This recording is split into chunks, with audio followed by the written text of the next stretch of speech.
Bueno, ya estamos aquí de nuevo. Tengan todos buenos días, bienvenidos. Esta ocasión va a ser las finales del torneo de AgeofEmpires 2 Definitive Edition.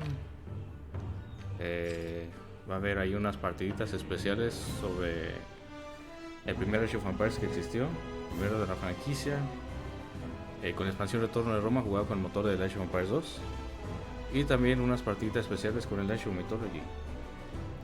Bueno, en esta ocasión voy a traer un invitado especial, un seguidor y suscriptor que me va a acompañar en el directo de hoy. Andrés, ahorita lo voy a invitar a la llamada en breves. Y bueno, mientras vamos a correr el directo como tal. The greatest Age of Empires players assemble here to do battle for honor, glory, and the riches that come from a massive prize pool. Ahí está. A ver, checando que Rising todo, majestically over the Andalusian countryside, this castle stands que as a todo relic marche of bien. centuries past and legendary stories, real and fictional. Welcome to Castillo Almodovar. And welcome to Red Bull Wololo, El Reinado. Ahí está. Bueno.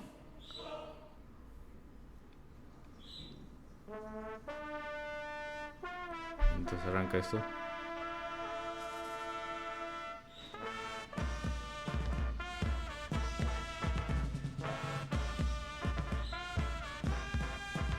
La bandita.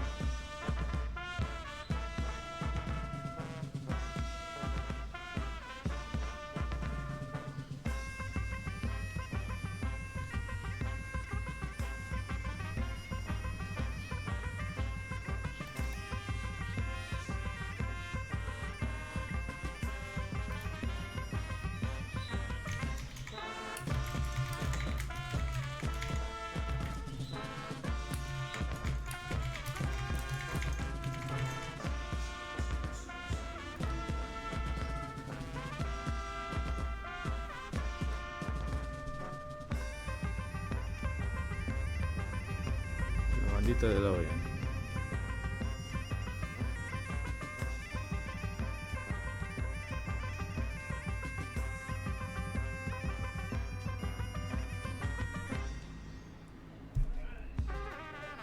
Please welcome to the stage your hosts for the day, Zoe and, well, me.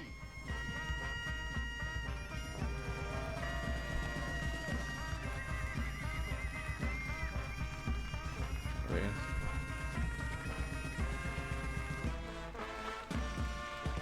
Vamos a mandarle una llamada.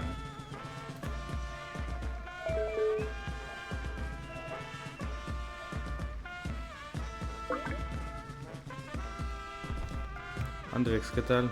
¿Me copias?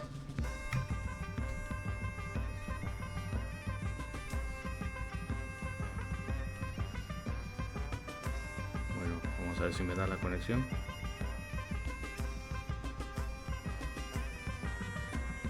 ¿Qué tal, Andrés? A ver, háblame poquito para ver si soy yo, para reajustar tu tono de volumen. Welcome to Castillo Almodovar for Red Bull Wololo El A ver, déjame lo reajusto acá, que no te escucho. Reinado, your host Espérame. today, joined by the inestimable, the irreplaceable Zoe, coming back to her roots, back to RTS games. Zoe, it's so wonderful to have Por you acá here, está mate. bien. It's a privilege to join all of you here in this beautiful venue to make some Necesito- history, to witness history being A ver, made acá by ajustar our el volumen players. como lo tenía, lo voy a dejar. 3 grand finals in a row, so many ver qué tal. champions to be crowned. I can't wait to get it all started. And I'm very excited indeed today. A ver, We're going Andrés, all the way back, de nuevo. going all the way back to the beginning of this beloved franchise, back to Age of Empires. Ándale, te escucho un poquito One, mejor, of pero te course, voy a subir un it's gonna poco be más el fantastic. volumen. I played this game as a kid, I'm sure so many other people did. And then the latest installation, the latest addition to this franchise, Age of Mythology Retold. Of course, we can bring up the schedule and have a chat about Ahí what estamos. we're going to see today. But before that, I want to have a talk with you about some of the people who have made this broadcast, this entire event possible, and those are the people sponsoring. So we would like to thank our partners, AOC. Entonces, ¿qué tal, Alex? ¿Cómo estás? ¿Cómo ves las? ¿Listo para las finales? essential. La verdad sí, un Let's hear it poquito for the people who've made de this tensión broadcast hay, what it pero is today sí, and bien, across the entire todo bien. weekend. Esas ansias de Thanks so verla much de to all of them. Anyway, dos. Zoe, let's get into the schedule. As I said, Age of Empires 1, Age of Mythology, and Bien, bien, bien. Age of Empires 2. Talk us through what we're going to see today. Yeah, that's the thing, right? 3 great titles, and we're gonna have some really good Ahora players sí, down on this very las stage. partidas especiales del Return of Rome y Mythology, por fin. We're gonna have David versus Goliath situation, Jim Sehedinam. No dijeron cuál va a ser primero o sí, ya tienen una idea. Yo creo que la del Sí, según yo tengo entendido que primero es el Retorno de Roma y luego el Mythology y pues la final, pues ya al final, ¿verdad? Válgame la redundancia, con el AgeofEmpires 2. Sí, ya están mostrando el orden de los juegos. Primero es el Age 1, Mythology y We've got, Age as you 2. say, a host of champions. Así es. ¿Qué esperas encontrar en el Retorno de Roma, Andrex? Who's excited to see some Age of Empires 1 today? Bueno, no es un juego al que me dediqué mucho. La verdad, me da una impresión de que esta primera final que vamos a presenciar se nos va a ir rápido. Legendary creatures, some myth played out writ large on the screen today with Age of Mythology. Así es, yo por lo menos pues unas buenas partidas ya es algo. Yo tampoco conozco mucho del Retorno de Roma, la verdad, pero más o menos ahí está entretenido. Lástima que no esté en el competitivo, sería bueno. Sí, hoy vamos mirando que por lo menos somos, en este torneo lo incluyeron, que fue bueno, porque no lo han tenido muy en cuenta, eso sí. No es mucho la premiación, pero bueno, por algo van empezando. También con lo del Mythology me parece muy bien. También me pareció un poco rápido hacerlo, implementar el evento del Age Mythology a esta Red Bull y no a la siguiente.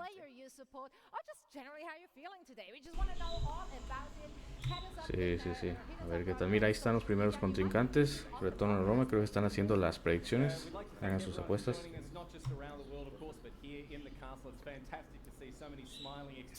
Mira cómo sube la barra. Si te fijas, 6% nada más únicamente para los chicos del Retorno de Roma. 6%. 6%. Es que realmente sí, yo creo que la mayor parte de la fanaticada que se encuentra en presencia ya vas por el Age 2. Es una final soñada que por lo general un clásico, Viper era simplemente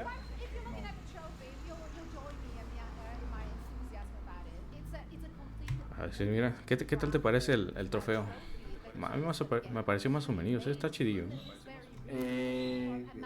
La verdad me gustó más el de ayer, el del Age 4 me gustó mucho, lastimosamente creo que no fue la entrega adecuada del trofeo.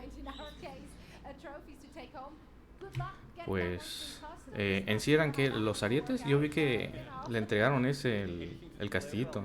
Sí, le entregaron un castillo, pero, o sea, realmente creo que fue como muy mal organizado, ya que él mismo tuvo que ir a cogerla a la mesa y realmente eso no pasa, alguien te lo tiene que entregar. Híjole, eso sí. ¿Y los arietes, oye, de qué? ¿Nomás eran adorno? A mí se me figura que ese era el trofeo, ¿eh? Sí, no, adorno. Quedaban bien, así como para trofeo de ahí no sé, el AgeofEmpires 2 también. Se veían padres. Sí, se veían bien.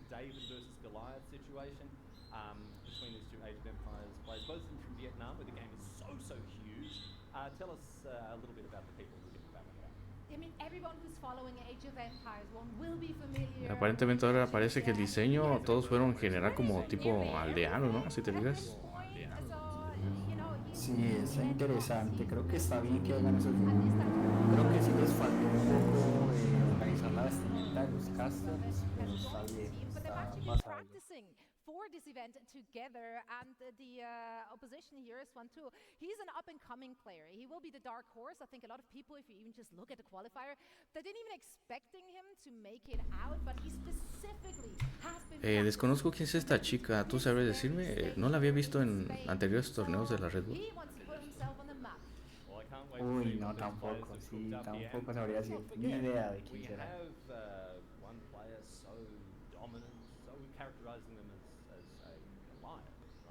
Let's not forget what happened to Goliath at the end of the story. Will we guarantee a bit of an upset today. Will Tim Sia's long reign of dominance be broken Bueno, by the ya están pronunciando los We're going to casters. find out, my friends. Put your hands together and please make our casters for this match feel warmly welcome. There they are up in the Viene, casting viene. area. Put your hands together and welcome our casters to the broadcast for the first time today. It's over to you, Killer Pigeon. Son diferentes, no. Todavía no entran los de Buenas tardes al Midbar. Welcome to Grand Final Sunday here at Red Bull Wololo. Three Grand Finals. Por lo menos la vestimenta de estos casters sí está muy bien. 25 years ago. Oh, baby, we got some Sí, algunos parecen monjes, no sé, se me figura. Sí, a mí también.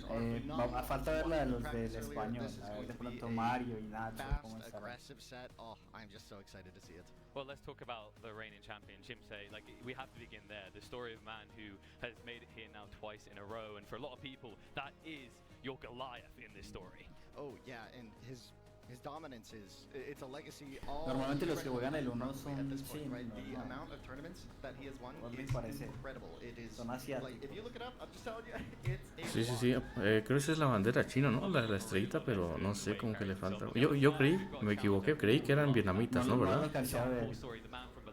Sí. Para mí esa es vietnamita. Para mí, esa. Yeah, no, it's been quite a lot. Aunque bueno. Recently joined Spartacus as well, and Falta ver. I'm O sea, just los dos son excited to see how chinos. this goes. They've been Entonces. playing together as teammates in several team game formats, and yeah, just excited to see how it plays out. This is gonna be good. It's going to be interesting as well because we have a different format to what maybe someone just hopping on the ladder of Age of Empires 1 might be familiar with, right? Because I think last time did we not have something a little bit different compared to what we've got, map pool draft sort of system? Yeah, right? yeah. The rank system is going to be a little bit different. There's not random map. They had a map draft and a civ draft as well, but they're going to be playing just standard Tool Age gameplay. No D3 this time. The qualifiers did have a mix Vemos of both. las AoE 1 civilizaciones ya mostrando in Age of Empires 2, que van a empezar a escoger we're gonna be los featuring that today in this participantes. best of 5. It's going to be quite Ah, sí, mira, los metió exciting. indirectamente. Creí que iban a ser la misma tombolita de ayer. Bueno, yo creo que a este no le están dando tanta prioridad, puede ser por eso. You feel like when you watch the more recent RTSs, sometimes you get these very clumped up fights, this directed attack, but a lot of Age of Empires 1. Sí, ya están haciendo, mira, hasta el mapa elegido por la competición, los mapas de cada favorito de ellos, está del lado de, bueno, los dos son chinos, como tú dijiste, Pero quizás. no sé hasta qué puntuación. Creo que es el mejor de 7 o no. Just how O you de positioned 5. everything. It's really all that matters, especially early in the game. And this is going to be a very aggressive set on most of these. Hay un total de que 14 civilizaciones. ¿Son las completas o falta, no? Se me hace que falta, ¿no? Sí, creo que falta, pero pues de pronto no fueron seleccionadas en el drafteo.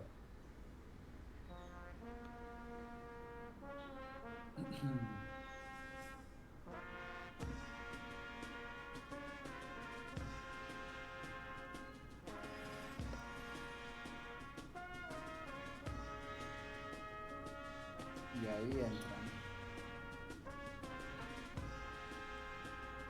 Vámonos, ahí están los héroes.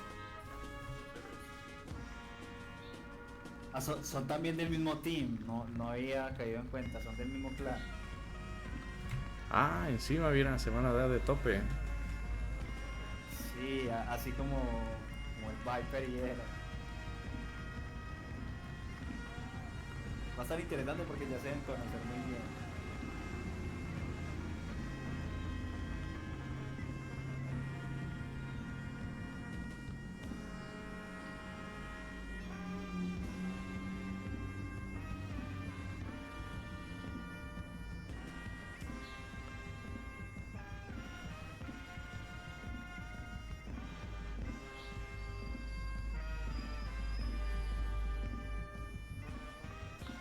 Me pregunto, por ejemplo, si esta ocasión hicieron el evento al exterior por el clima, quizás, de la zona.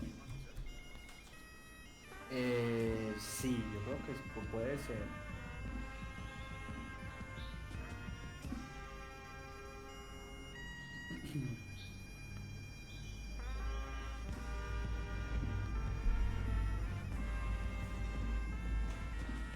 Ahorita apenas están empezando a tomar asientos. No ha llegado todo el público, eso sí, me imagino que ya posiblemente cuando estemos viendo la final del Age 2 es un poco más ya.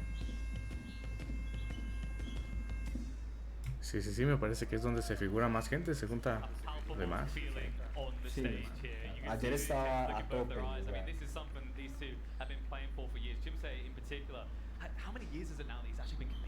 Mira, ahí están los alites de nuevo.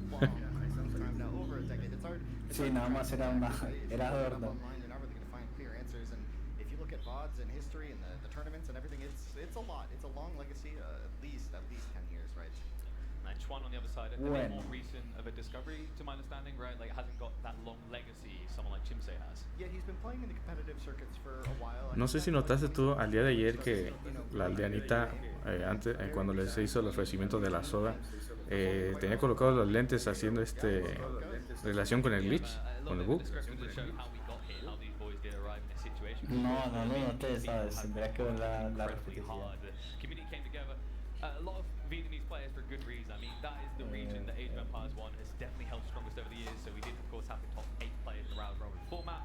And this was, of course, on the Rise of Rome, which released sí, mira, dice more classes comfortable, familiar settings. Feels like cualquiera, igual que But aquí una parte del mapa que ya we get to do it on the engine that many fans here will be familiar with.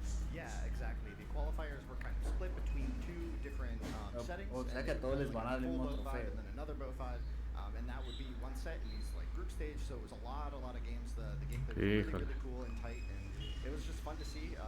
Really cool event. I recommend you all look at it if you want. No, el trofeo anterior me lo perdí. ¿Cómo era, Andrix? Igual a ese, es el mismo. ¿En serio de la Red Bull anterior? No, de la Red Bull anterior no, de este que le dieron al que ganó en la final del Age 4. Es el mismo trofeo. Yo pensé que iba a cambiar la temática del trofeo. Debería cambiar. I just love seeing it, all this time later, right? Most of the fans now are definitely yo espero personalmente que el trofeo del Mythology y el Age 2 no sea el mismo que ese. The player base has aged and now we're like comfortable viewers, right? Watching the pros still go at it, and oh man. I'm curious to see how comfortable a certain someone is in this setting. We actually got a chance to talk to Xuan too on his feelings about Chimse and the reigning champ. Cảm giác của em được ngồi đánh ở hội trường rất là vui sướng. Tại vì em chưa bao giờ thấy cái hội trường nào mà đông người mà lồng nhiệt như thế này. Phong cách chơi của mình thì mình thiên về tấn công, còn đối thủ của mình sẽ thiên về phòng thủ, nhưng mà mình sẽ lấy tấn công của mình để giành chiến thắng. Ở cái vòng chung kết này mình đã tập luyện rất nhiều để chuẩn bị để sang thi đấu một trận chung kết thật là mãn nhãn. Mình phải dành một sự quyết tâm thật là cao và sự tập trung để giành chiến thắng. Oh, my favorite word right there, aggressive. I'm always a fan of hearing that. You know what I noticed straight away, parallel to last night. Bueno, eché de menos ese traductor cuando hablaron los demás. The confidence was that Poly was more aggressive, they felt that Marine was more defensive, and once again le dijo que se había preparado mucho para llegar hasta acá y él no creía que iba a llegar a la final. Yeah, y no, exactly. mucho menos contra this uno de su legacy of mismo equipo defensive play has been very prevalent throughout his entire career. Talking about Chimse here, in a lot of like team game formats, for example, he'll be the player in that pocket position, just hiding away, and he'll come out in Iron Age like full on, and his teammates are usually playing a more sacrificial role in these like really exciting big tournaments, and it just gave him this really like this powerful aura of just this guy who's going to come out full boomed, like super aggro. After that defensive play, and we'll see if this comes into play here. The settings here are going to be very punches to the face in a lot of these games. We'll see how aggressive the players are. Bueno, a ver si después de esto nos da una sorpresa, a lo mejor de un parche para returnofrome o algo. Está muy desbalanceado, la verdad, las unidades. No, esperemos a ver qué dice. Xuân Thứ là một game thủ rất là mạnh. Anh ta có một lối chơi chiến thuật đa dạng và phong phú, cũng như anh ta rất hiểu về game này.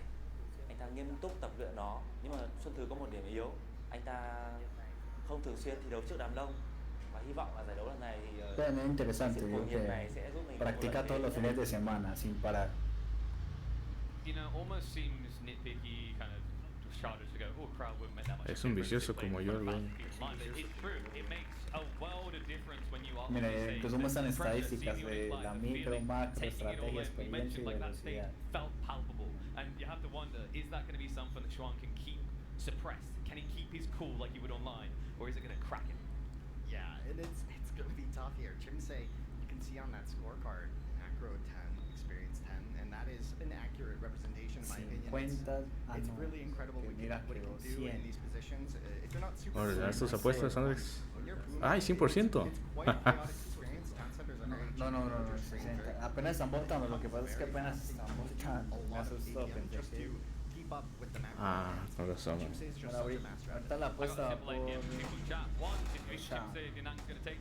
Sí, If you believe in the power están of parejos, two. la verdad. Now, a lot of people, they do enjoy these kind of Cinderella stories and these type of moments. I mean, we've already had some wondrous occasions that you want to look across the Age of Empires 2, which we will see the grand finals of later today. Especially that Leary versus Viper set. That shows you just how incredible comebacks are, and even when you're backed up against the wall, you never know if it's over until the final bell. Yeah, that's what ¿Y ese quién es? Se me figuró Temanco, ¿no? ¿No, verdad? special to all of us, and regardless Sí, of the game, ese regardless es. of the castle we're in, it's always going to be spectacular, and I'm just so Vaya. thrilled to be here, KP. And No talk es to me Castel. a bit about our open map here, because we are going to be heading into hill country. A lot of people. Híjole, yo esperaba ver el mapa Pantanos. Es el único de los que conozco, de los que más me acuerdo. No sé si es ese. No, ese no es. Yes, indeed. The No. hill country is very similar to Arabia in Asia. Este ya anda Right, echando so memoria. it's going to be quite open. There's potential to wall Ahí está in haciendo wood lines cuentas pretty ahí su comfortably, but beyond that, la the game is estrategia. Sí, me imagino la tensión ahí ya, y eso que no ha empezado. And when you have a pocket economy, your enemies are just Ahí running sí, sí, all me around, llevo and everything just sorts to legionarios. go all chaotic, right? And Están muy this is how chetados, the luego me example is banean. Yo la verdad exciting feels no as well in these type of tengo moments. I mean, mucha we have the experiencia, draft up on pero screen, and I know you're eager to kind of sink your teeth in this a little bit because I think in some ways los romanos Age of Empires 1's drafts feel quite different to what you'll see in 2 y en and 4, right? parte los Yeah, persas. civilizations in AoE 1, they tended to really Sí, yo en el retorno a Roma más juego con romanos y... ¿Qué? Y quizás Palmira, nomás por los aldeanos. Similar to begin with, and then you find your identity as you grow up, like a baby. Exactly. O But there's los also very big macedonios economy también, bonuses a against veces. several of the civs, and we've seen here that the civs with the best eco bonuses were banned out instantly. Sí, lo que me gusta de los romanos es que es una civilización de infantería y de torres, me parece. Eso muy bueno es cuando vas And you see both players sniping a those out tratar with de bans hacer un right away. bus con And because we're dealing with a hill and country legionarios. situation, which, as you mentioned, is a bit like Dry Arabia, it makes it a bit harder to predict what the opening civs are going to be. I find that's always the thing when you have that Dry Arabia-esque element, because it's meant to be the default map. It's meant to be the vanilla map where anything can come in and feel like it could work. Ooh, look at that win rate there. I mean, you'd expect it from the reigning champ, but I'd be curious to see how many of those wins for Schwan are in the last year. 77% Don't know. de There's a lot of victorias. games played, and I've watched quite a few of his games, and I Y el just total thought del that motín, there's so many. el total del motín es para todos los que votaron. Often there is a tournament in Vietnam.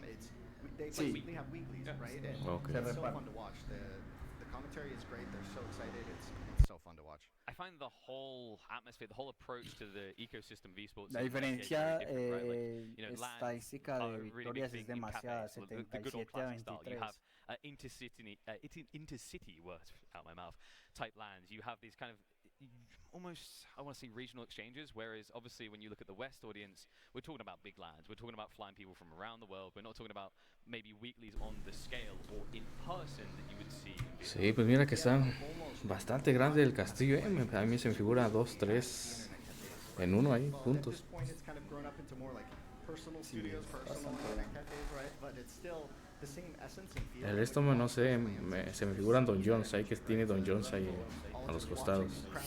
Sí, algo parecido ahí. Y bueno, arrancamos. Different level from here though in Castillo Almodovar. I mean, this is a new experience and it's time to kick the experience of a Romanos contra persas, mira. Va a estar bueno. starts now. Game number 1. Chimsei looking to defend his title and the challenger has entered the arena. Schwan 2. No sé, ¿tú cómo ves? No creo que alcancen a apreciar ahí el minimapa. ¿Será necesario que quite ahí la cam? That is the houses, the granary, everything cheaper, right?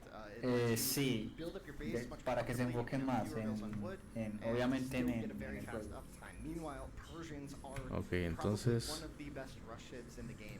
They feature a very high hunt bonus. Sí, no esperé que lo colocaran así. They're going to be hunting those deer very quickly, and hunt is the main resource in the Empieza a early game. juntar.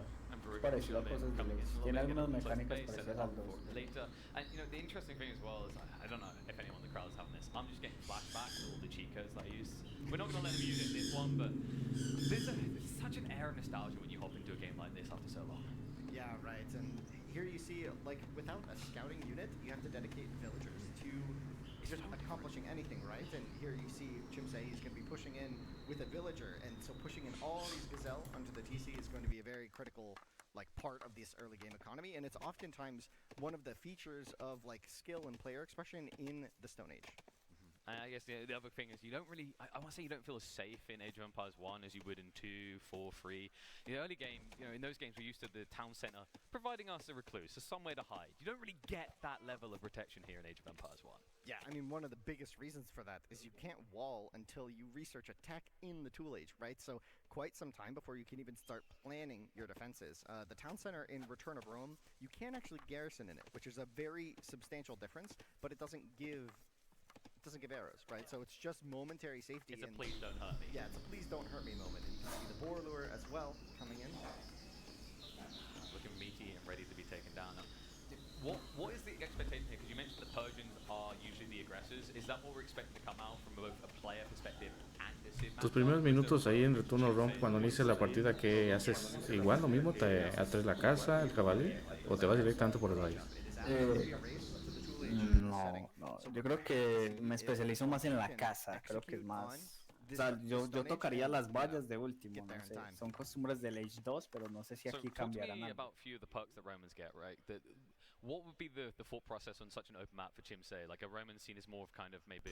Y bueno, a falta de explorador, pues utilizar uno de los aldeanos. De los aldeanos. Sí, ya vi que su velocidad mejor. The main thing carrying Romans in this format is going to be the cheaper buildings. It really goes a long way because wood doesn't really support that much unit production outside of, you know, adding more buildings to the game, right? Adding more farms, right? Having that cheaper wood on all your buildings, just it goes so far. And talk to us about these ruins they're just running by, because I like to refresh for a lot of people. It's been a long time. Es el mejor de 5. Straight away from my childhood, but I think a lot of people in this moment, like, que gane 3, ya. Why do we want this? Yeah, the ruins. So if you capture all of them, you start a countdown to victory, right? Very similar to Sacred Sites in Age of Empires 4. And usually it doesn't come into play, but it can be a way of using map control in creative ways to, you know, maybe take out a stalling opponent. I also like the strategic element of them as a scouting tool, right? When someone comes by and captures them, it's like, you know, right? Like, we've seen crafty games and later Age of games where someone leaves a sheep around and it gets taken. It's like, oh, I now know you're there. Thanks for the free information. And you'll need that free information considering we have got that Persian aggression coming in. Yeah, we're going to be seeing this forward barracks from Swantu. We'll see what other buildings he builds, and we see the defensive barracks there for Chimsei. So really going to be trying to angle for that defensive play. Oftentimes, you'll see both players building forward bases to attack each other's economy. In this case, ahí aparecen los primeros, que son los garroteros, hombres con hacha, ¿no? Sí, vamos a empezar a ver ya las primeras agresiones. Bien. Some call the Flintstones because we've got the clubmen all the way in here. In the meantime, we have an advancement into the Tool Age. The timing seemed to line up nicely to start the forest down the berries. Both players now moving up. And, you know, at this age, you mentioned the later stage of the games where we see a lot more unique identity. Is there any aggressive element which you can argue that gives one of these two civs an advantage in its early phase? Pues los hombres de hacha ya son bastante, viene siendo comparables con unos hombres de armas.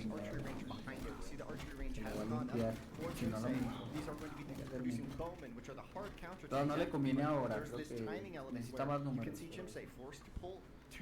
Mira, ahí está haciendo la mejora. Hombres de hacha. Ya es algo más serio. El EcoKD ya va 2 por 1. I mean, the Axeman's going to get cleared up. He's going to dive in deep with the villager looking for another target here. I love the way he's kind of min-maxed this. He knows the villager doesn't want to go home. He wants to find that extra pressure. Double archery range should give it eventual reset here, Chimsei. But in the time being, the pain is being read by Schwan. Yeah, and we'll see what the follow-up is here because one range against 2 isn't quite a great situation to be in. He is kind of circling around the hunt, but you still see the boars. Sí, si bien los arqueros, no sé, se me hace que es algo de lo que descompensa el juego, son muy nefastos, disparan muy rápido, su tasa de disparo es rapidísima. Sí, creo que sí. Persian No army. recuerdo si hay uno puede mejorar balística. Going into slingers, you can push them from the barracks and they hard counter. Sí, sí, también aquí cuenta la balística, pero creo depende de la civilización. No todos la tienen. Bueno, a menos que así lo recuerden. Acá en vez de universidad es el centro de gobierno. But really importantly, Chimsei is not applying any counter pressure here. Really playing into that defensive mindset. Not something you see in a lot of games. No, se mueve demasiado rápido. Sí, la agresión está funcionando. Obviously, we have God vision. This is not something that Xuan should be able to see right now. But if he has an inkling, if he sends just a single bowman over there, that could spell disaster for Chimsei. Yeah, but Chimsei has the numbers here. Can take out that axeman rather quickly, and these bowmen might be overextending a bit. He's just trying to poke on the side. The split of the archery range did make it a little bit difficult for Chimsei to keep all of his troops protected. Next wave is coming in, and it is going to be the slingers. So reveals it on the villager. Unfortunately, ¿Cómo ves but at least tú now la you're not posibilidad doubling de down que on archers immediately, and now Chimsei Chimsei can look for his own transition? Yeah, we see se quite la agresión de four encima? villager lead. You can see that he has stopped producing vills at home. Pues es que mira, tiene como 2-3 arqueros de más, ya lo veo difícil. Ya lo veo difícil. Yo creo que sí, ya creo, no sé qué, no sé si le subió un cuartel o a lo que tiene al lado, es que de hecho ya lo landió, entonces está como complicado que libere presión, aunque necesita urgente. Bueno, por suerte lo perdió de vista por un momento, pero para contrarrestar a esos arqueros necesitas meterle piedra, coger piedra bastante y sacarle los honderos. Aquí los honderos es el counter de los arqueros. Podemos que si leen los números también, o sea, de momento sí. Por ahí viene un activo arriba, sí, está ahí quieto en el árbol.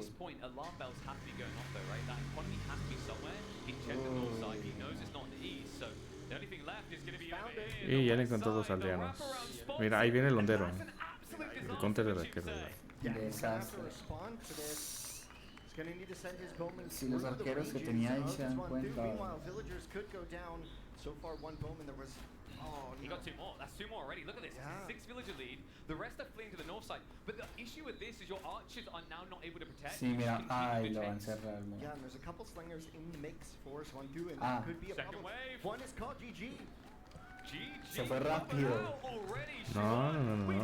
O sea, no, literalmente casi, si no estoy mal, 15 minutos.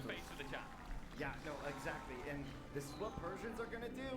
It's going to be aggressive. It's going to be a fast hit. But does he have another Persians in the arsenal?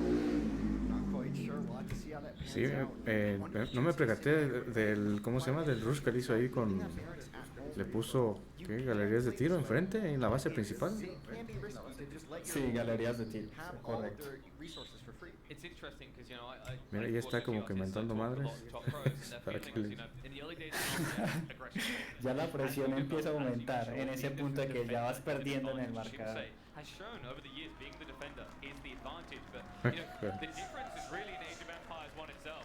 Oh yeah, look at that. Swan-2 getting some love from the crowd here. Love to see it.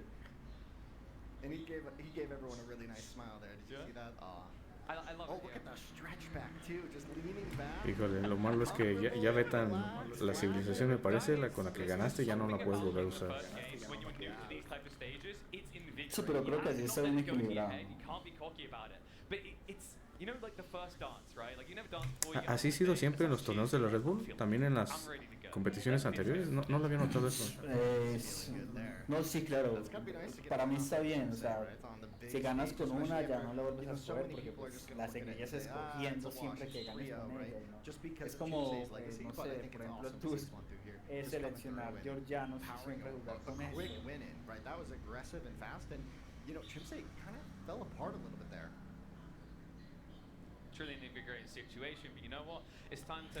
Mira, no sé por qué, para mí se me hace que esos arietes van a ser premios para el AgeofEmpires y el returnofrome. No sé por qué. The Oasis, a tranquil haven for people to unwind here. In front of our giant chess set, we're nearly as open, pretty interestingly there. I don't know. Some interesting openers. Very interesting Very interesting there, but we also saw a very interesting match unfold there between our two Age of Empires 1 players. Yo siempre With an confundía este upset con there. We were T90, thinking no sé por that qué. Sincere was going to dominate, but he's down 1-0-1. Yeah, but I mean, you know, his opponent even in that Incluso mira, specific el que video está al prior to fondo, that, al he lado wanted to go izquierdo in es aggressive, Jordan. and that's exactly what he did. Very Sí, dominant sí, sí. showing, so I'm very interested to see how Jim Say is going to bring this one back. Yes, we've got at least Jordan a se couple volvió more games to caster, show you, and we'll no get to sabía them eso. before very much longer. But let's bring our boys in here to have a chat about what's coming up a little bit later on. Sorry to interrupt the masterful chess that's going on there, Geordie. We've got Jordan, we've got Nelly joining us for the... Oh, he's just given up. Give it up, just The like bon, that. the Bon Cloud You very win rarely some, gets you there. Sorry, Nelly. Welcome along, boys. It's good to have both of you here on the broadcast for the first time today, and I imagine the two of you, as seasoned Age of Empires 2 veterans, are looking forward to the main event today. Geordie, we'll start with you. Your former teammate Viper going up against Hera. It's going to be a battle of the ages. Absolutely. I mean, both of them have faced each other a couple of times already, and every time it has been very, very close, except, if I'm not mistaken, one time. But let's forget about that one. Today is going to be different. It's going to be very, very close, and I'm hoping for a 9-game banger there.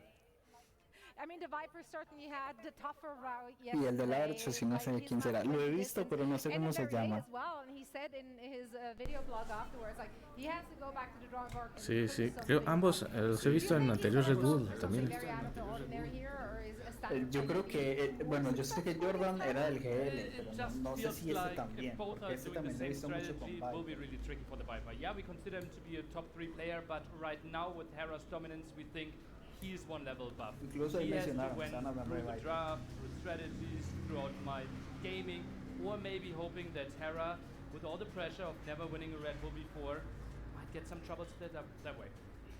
This is something that is, I'm sure, it's been playing on many people's minds, and I'm sure Hera's been thinking about it as well. 7 S-tier events in a row. However, this unbridled dominance that Hera has had for so long has never resulted in a Red Bull Wololo Championship. Jordan, it is a massive gap in his Age of Empires CV, one that he will be working very hard to fill this weekend. ¿Cuánto tiempo de espera es hasta que empiece el otro mapa? Normalmente no tardan, quizás 5 minutos por mucho. I'm not Sí, surprised. bueno, Hera does creo que really están seem to ya have good demorando mental más. a lot of the time. He seems to have run a very tight ship psychologically. A bit of a born entertainer, I think. He likes being in front of the crowds. So I don't think that's going to affect his performance too much. Yeah, absolutely. I mean, Hera has been in this kind of situations a couple of times already, and he has shown that he is the kind of guy who's really excelling in those situations. So I would be surprised if you're seeing something else today. No, neither would I. I'm definitely excited for that best of 9 series. And I mean, you gotta have tenacity. Best of 9, and that's gonna take some time. Who do you think is more likely to just, you know, stay calm and be able to ride that calm way through the finals? One of the biggest weaknesses of the Viper in the past was, even when he was the very best, to always perform his very best and put himself in the best spot. Sometimes a bit sick, headspace not really there. That's super important because we know Hera is laser focused, he wants to win, and he knows how to grind it out. Like, he might play 10 practice games. Chatting a little bit more about our Age of Empires 2 final coming up later on today. But right now, we're going to jump back into the action. Age of Empires 1 on the docket here. The current score 1-0. Let's see how the rest of the match pans out. Curioso que no les hayas dado presentación a los casters en español. Come on, we've been over this 100 times already. How are we feeling out there in the crowd? Are we ready for a game number 2? Sí, sí, sí. I think they deserve a game 2 for that. Oh yeah, oh yeah. Oh man, and what saying this now brings in, right? Like, what a feeling this is now, because I think, as you said, going into this, Chimsei, you thought you'd just be running out of the gate, running away with it.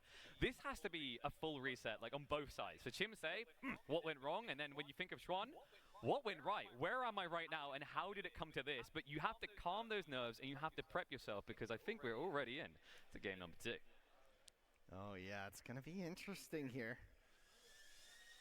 Players, you can see them, they just look so focused, right? Oh, here we go. Here we go. Carthaginians in the hands of Ahí the viene reigning Cartagineses. champions. And on the other side, Yeah. So let's talk about this first, right? So CFBN. ¿Quiénes son los otros? Hearth, now they start with a little bit of each resource, a little bit of extra of each resource. This gives them a lot of flexibility in that opening build order, and it just makes the whole Stone Age much more comfortable. Meanwhile, Phoenicians, another economy civ here, going to be chopping wood much faster, and this gives them a lot of tempo into the game, kind of similar to Romans. So again, this isn't a matchup where it's as one-sided in terms of the rush potential of one of the civs. So we'll have to see if Swantu is able to repeat that success in that initial game's rush. So, you know, the difference in the last game is we had a clear and blatant aggressor. You feel like this one might be a bit chill. We might just see them eventually setting up the proxy bases, but sitting home at first, maybe? I'm not exactly sure about that. I think Swantu is still going to want to do a forward base. That's probably going to be the case in most of these games. I'd be surprised. I mean, it's possible with the rush distance here being maybe a bit far. Maybe the players would want to defend. There's a way to play just straight up into slingers, which gives you this big mass of this unit. And when you have a hill to defend, the slingers can be really, really hard to break into. And we'll see how it goes. Looks like Chimsei's gazelle pushes. Mira que acá, por ejemplo, las casas son más baratas, pero el población también como que lo reduce, me parece. Como serían 5 normalmente, estaría menos.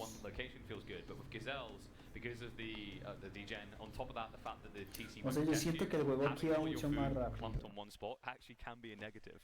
Yeah, and you're going to see them pushing in a lot at once. And if you're, you know, an AoE2 purist, you might be going, ah, no, the decay, like, this is so bad. But you have to keep in mind, you're actually idling a villager in order to push them in. So there's a huge benefit to, you know, pushing them in. Sí, de hecho existe un logro donde el de servir llegar a la edad me parece que es de hierro en tantos minutos, más o menos. Seguramente no lo tengo. Sí, y bueno, y como estoy viendo aquí en la grabación hay como un, no sé, un pequeño retraso, no sé si se lag. De repente como que se acelera. Here you'll see a couple little jumping fish in these ponds, and that can give you a quick boost of food. Remember, food is the most important resource in AoE 1, right? Especially in the Tool Age. You just have to find natural sources of food. The farm transition is extremely expensive, and you don't want to do that until your economy is much more stabilized, closer to like 30 vills maybe. And you saw last game, Swantu never went above 19, right? So he wasn't really thinking about getting into that like mid-game section. He was just, I am all in pressure and aggression. And we see Chimsei this game, he actually has gone Mira, se le nota la concentración después de haber perdido la partida. We'll see where he places it. It looks like he's gonna retreat a little bit down the hill, try and keep it further away. ¿Qué fue lo que pasó ahí? Abreviaron su nombre, ¿verdad? Sí, lo abreviaron, correcto. When someone comes by to decap it, you know they're in the area. But I guess you could also argue now smuggling behind this, setting up a racks. When you come out as Schweinfu, you're not going to think anything of it, right? You wouldn't think there's a base there. This is about to be an extremely aggressive barracks placement. You can see he's just a couple wood away from that placement, and le va a robar la runa. Stalking the location. He's like, this is where I will set up camp. Like there it is, the barracks right in the middle. This is such an aggressive place to be. The rush. Pitch perfect with it as well, though. I mean, you know, the houses were meant to help with the line of sight. Do you think maybe Schweinfu could have spread those houses out a little bit more? Creo que le van a aplicar la misma. Right, so what Swantu's done is pretty effective at creating a little barrier, and this can be good for running villagers around. This can be good for, you know, setting up some buildings later. And we see the defensive barracks from Swantu, so you can see this time around, he's opting for that defensive approach. Interestingly enough, yeah, just he doesn't want him to have that food. Ya él es el the agresivo. rush goes south. I think it revealed he was there, right? Like so far, I don't think Schweinfu Está curioso que le ganara con la misma warning, but here we go. The first Axeman is out, working his way across. The Rats is already up, and we've got a follow-up of another house in the area, so plenty of population to work with here. And we'll have to see what kind of pressure can Chimsei put in. What kind of delay can he force out Chuan on this opening? Well, it's really... No, pues ya le lleva ventaja. Axeman coming in the first upgrade. He's got food in the bank, so really anything is an option. You want to get that armor on these Axemen really quickly. It gives you 2 armor that 1 upgrade, and villagers have 3 attacks. So getting that defensive upgrade means that you can pero es bueno que se haya dado cuenta que tiene que jugar muy agresivo. Otherwise, the villagers can just kind of get us around and quickly take out the clubmen or even Axemen. You saw what was happening there, actually. Schweinfu, he's outnumbered here, but he was trying to delay the revelation on the back archery range. Unfortunately, was not able to stop that from happening. So CSDN is fully aware of what is going to be coming next here. The first bowman coming out as he shifts away, and it is going to be a double archery range. Meanwhile, Chimsei already adding in his own. Yeah, we're going to have a very similar style here, but this time Chimsei, the aggressor, and the bowman. You know, it's interesting here because Swantu's actually gotten away with something rather interesting, is he didn't really lose any villagers, right? And he also didn't invest in Axemen here. He might have jinxed him. that's going to be the first blood drawn by looks at the villager, not able to get away. Down it goes, and yeah, you can see Chimsei just has bands of units chasing here. You can see the value of those armor upgrades coming in clutch here. The Axeman going to be able to hold for a long time against these clubmen. Takes two with him. You can't really ask more of the lad as he drops to the floor dead finally. So good pressure now able to be maintained. And also Xuanfu pulled his troops so far away from his main base that Chimsei is now able to camp home. Yeah, one of the big advantages here could be that Chimsei could invest in villagers at home, but instead he's going to be once again just capping off at 19 vills and not building any more. Desarrollando las murallas. The berries, these villagers are quite exposed, but the bowmen there should be able to help hold this, and we do see the stonewall technology coming in, so Xuanfu wants to try and be the defender here. The Axeman going to dive under the bowmen have gotten the armor upgrade, and back they go. One slinger in the mix.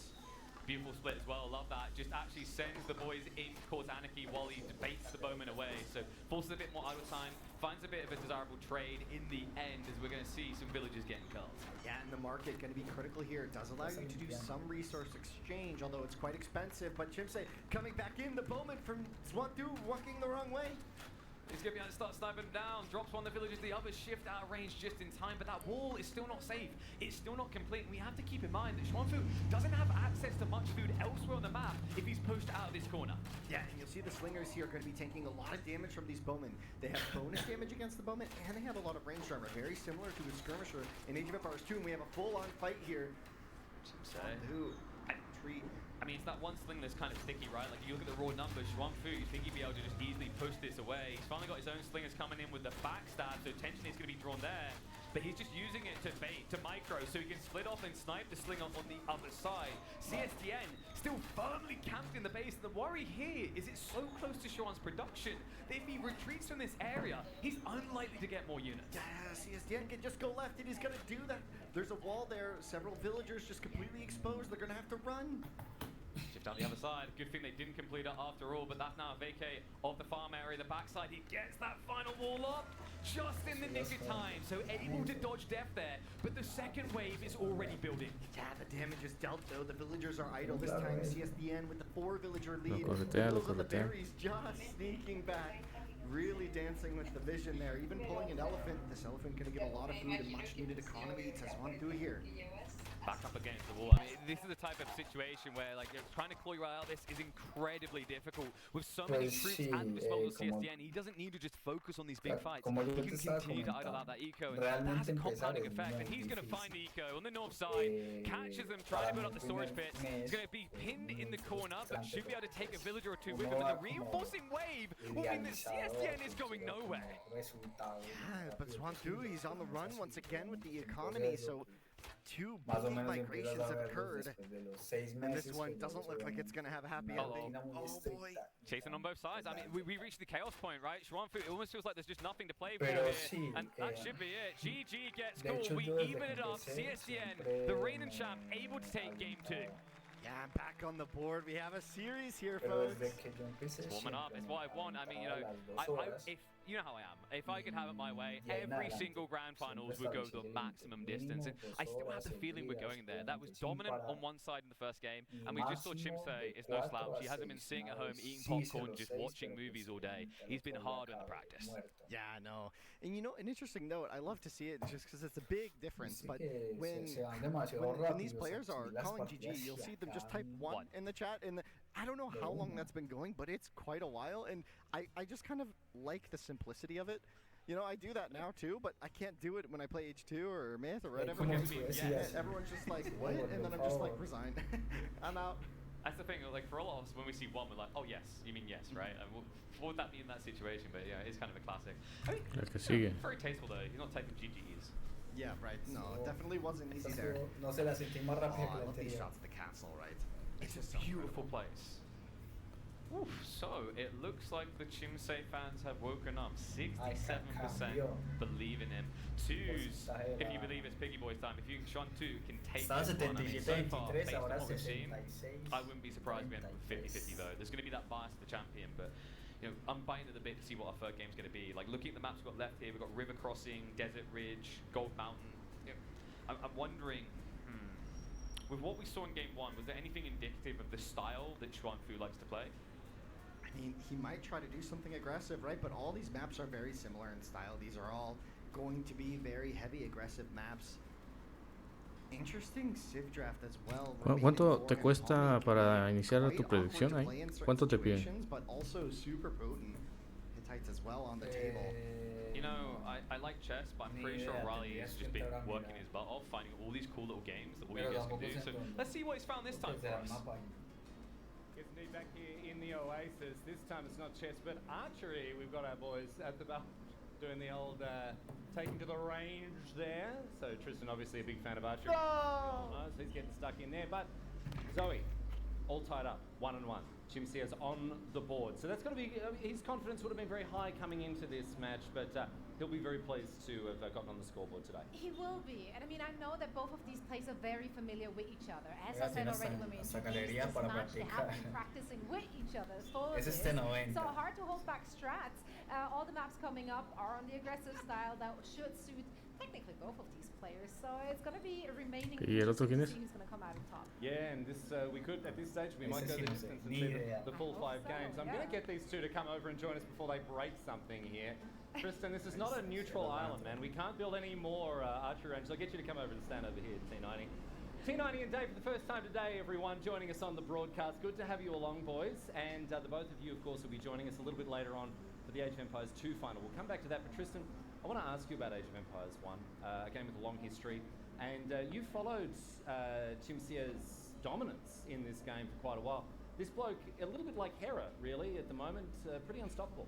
Yeah, I mean, I honestly don't know too much, right? But I think I know more than most people in H2, and he just kind of wins everything. That's basically the way to say it. So the way the series started off was amazing, because you had the 1-0 victory for the big underdog, and now we got the 1-1. So it's every Age of Empires 1 fan's dream. Yes, yeah, it is funny in a lot of places, you know, you're hoping for, you know, they say quick game's a good game, but in Age of Empires, the community, they want the full set. They want it to go right down to the decider. Yeah, that's right. I mean, we love a good underdog story, right? How about you? You want the underdog to come out on top, or do you feel like all the way dominance from Chimse is what you want to see? I think that first game was great, right? We saw the dominance there. We saw the upset, the underdog coming out with the first game, and that's a huge, huge advantage in this series for him. And the crowd was getting into it too. And you saw him, he was clapping, he was engaging with the crowd. And Chimse said in the interview before that was going to be one of the weaknesses of his. He seems comfortable here. He does indeed. Well, let's see which player is going to come out on top. This series is all tied up 1-1. Only one will be hoisting the trophy at the end of the day. So back to you guys. 3 more games? People want 3 more games? It's time for game number 3. Let's get into it. CSDN and Schwantu evened up 1 apiece, and now we hop into River Crossing. Let's see if we can be your Jin on this wonderful Sunday evening and give you the magical wish of a 5-game grand finals. Yeah, this is a very interesting Civ matchup even. Sumerians versus Palmy. Now, Palmyrans have a very good, scaling economy, but they can be super awkward to play in the early game because their villagers cost more food, but work much faster. And it's a very asymmetric feeling, and for a lot of players, it can be very challenging. Now, obviously, these are pros. They're going to feel comfortable with Palmyrans, not too much in that front. Ahí está otra vez, Palmira y Sumerios. Meanwhile, Sumerians, one of their biggest bonuses is that their villagers just have 15 more HP, and that gives them so much flexibility. They can fight with villagers more efficiently. They can be much more durable under these raids. They're much less likely to lose villagers over a wood line from a bowman or like a cook slinger attack, right? And it can go quite a long way. That's really polarizing as well. Like the way you describe those two in this matchup, you know, when we've been seeing this pull of a villager, it feels like that's so expensive for the Palmyrans to do. On top of that, the Sumerians are now just mutually inclined to come towards you. So I've got this feeling that Red is going to be stuck in his base, waiting to hold back the expected assault blue. Yeah, there's a few ways to play it to avoid that situation, but it's quite tricky and a bit all-in. You can stop at 16 villagers with Palmyran and try and age up after that, but there's quite a lot of idle TC. The idea is that you're going to age up really quickly, and you're going to have effectively, closer to 20, right? I've got the scout about. I'm wondering, looking at the map, there's some really frustrating hiding spots for a proxy base, right? If you can just wrap around the back. Especially, I'd actually say on the CSDN side, like Chimp say, I think at the south side, there's some of those tree lines you can sneak right around the back if you want to, and catch him with a back racks there.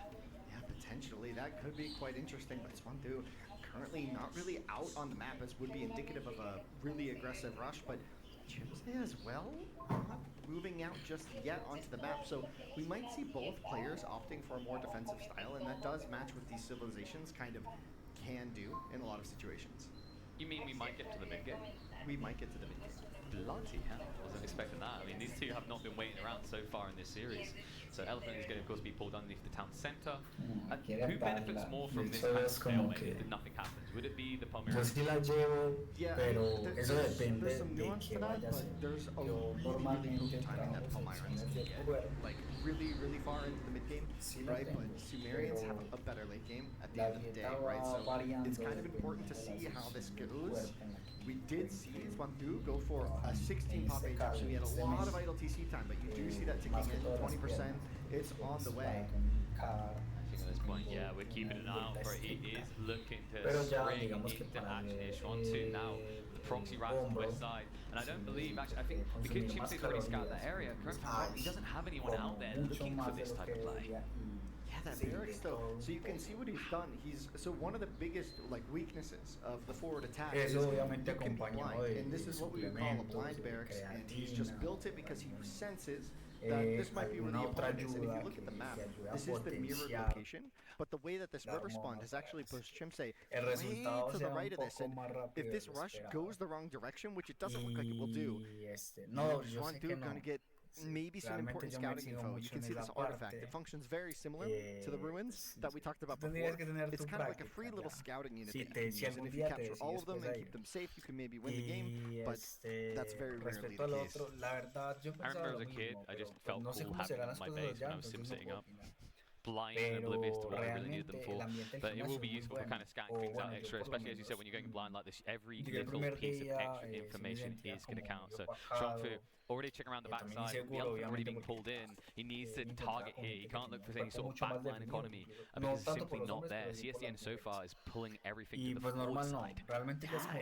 You can see the potency here, well, not the potency, but like the risk here in going for these aggressive strategies. Sometimes you're just late, and he went for a 16 pop all in here, and so he's not even adding vills now.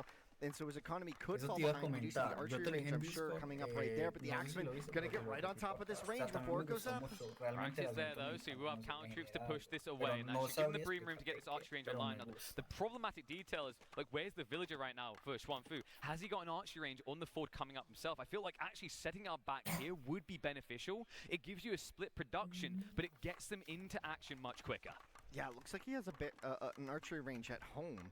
And he has another archery range. Well, he's got two bowmen on the field. Yeah, so he's got one defending against a potential rush, and he's built another one in the south of Chimsey's base here. This could be quite interesting. The villagers are on the move here, but Axeman looking like they're getting too much value just yet. Both players going to be stopping at 16 and 19 villagers respectively, but keep in mind, those Palmyran villagers are significantly better. Oh yes, and this Palmyran village is going to work hard for him to need more production on the backside. It's kind of awkward from this position, right? So I believe there is a walk around on the backside of that south tree line.